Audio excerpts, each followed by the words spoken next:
আমাকে একবার জিনেরা দাওয়াত দিছে, জিনেরা মাহফিলের জন্য দাওয়াত দিছে। তো আমি ওদেরকে বললাম আমি তো বুঝি নাই, প্রথমত ধামতি থাকতো, আমি বুঝি নাই, তো জিনেরা দাওয়াত দিছে তো বুঝি নাই। তখন তো আর মোবাইল ছিল না, 3 জন মানুষ ঘরে গেছে, রুমে গেছে, দাওয়াত দিয়ে চলে আসছে। আমিও দাওয়াত সময় মতো চলে আসলাম, আইসা হয়রান হয়ে গেলাম, সব অদ্ভুত কাণ্ড কারখানা। তাই বললাম আচ্ছা আপনারা আমাকে দাওয়াত কেন দিলেন? হুজুর আপনি যে কোরআন শরীফ দেখে দেখে ওয়াজ করেন এবং হাতে একটা তসবিহ থাকে, এটা আমাদের কাছে খুব ভালো লাগছে।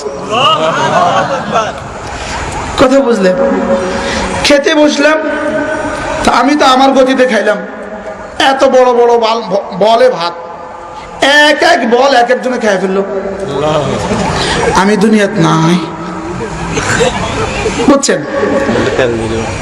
এরপরে কি মাহফিলে কি করতেছে, কয়েকজন মাহফিলে বেহুশ হয়ে পড়ে গেল, ঘুরে পড়ে গেল।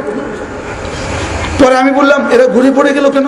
ওরা মিষ্টি বিতরণ করতেছিল, তো মিষ্টি বিতরণ করার সময় কয়েকজন ঘুরে পড়ে গেছে। ঘুরে পড়ে গেল, হুজুর ও বেশি নিছে, ও একবার ওখানে নিছে আবার এখানে নিছে, একটা লাগাই দিছে। কে লাগাইছে কি হয়েছে কেউ তো দেখে নাই, দাম করে পড়ে গেছে। পরে আমি বলতেছি আচ্ছা আমি তো পরীক্ষা করতেছি, এখন মিষ্টি খাবো, রাত বাজে 2টা। হুজুর এখন মিষ্টি আনতে সব দোকান বন্ধ হয়ে গেছে, এখন মিষ্টি আনলে আনতে হবে চুরি করে। এটা ঠিক হবে না, এটা কি হবে না, এটা ঠিক হবে না। হুজুর চুরি করে মিষ্টি খাওয়াবে, এটা ঠিক হবে না। আচ্ছা আমি কি আমার মাথা ব্যথা করে একটু তেল আনেন তো। একজন দিছে দৌড়, একটা তেলের বোতল নিয়ে আসছে, ওই যে ইন্ডিয়ান একটা লাল লাল কভারের একটা নবরত্ন আছে না, নিয়ে আসছে। আমি কোথেকে আনলেন? কলিকাতা থেকে নিয়ে আসছি।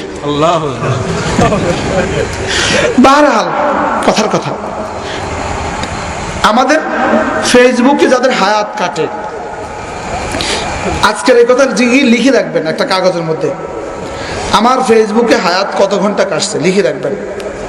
হাসরের ময়দানে দেখবেন তামাশা, দেখবেন তামাশা।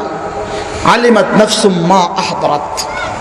আমি বলি না আপনি ফেসবুকে হারাম করেছেন, বলি নাই, আপনি হালালই করেছেন। ফেসবুকে স্ট্যাটাস লিখছেন, দিচ্ছেন, শুনছেন, পড়ছেন, সব বৈধ, অবৈধ কিছু বলি নাই।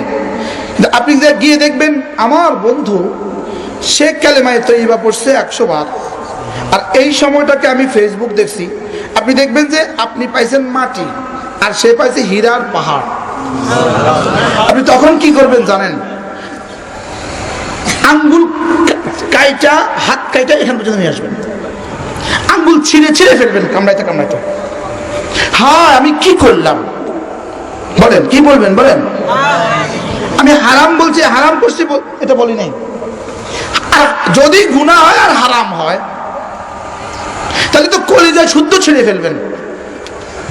আর যদি গুনাহ না হয়, শুধু লাভ কম দেখেন, লাভ কম, তখন কি পরিমাণ আফসোস হবে।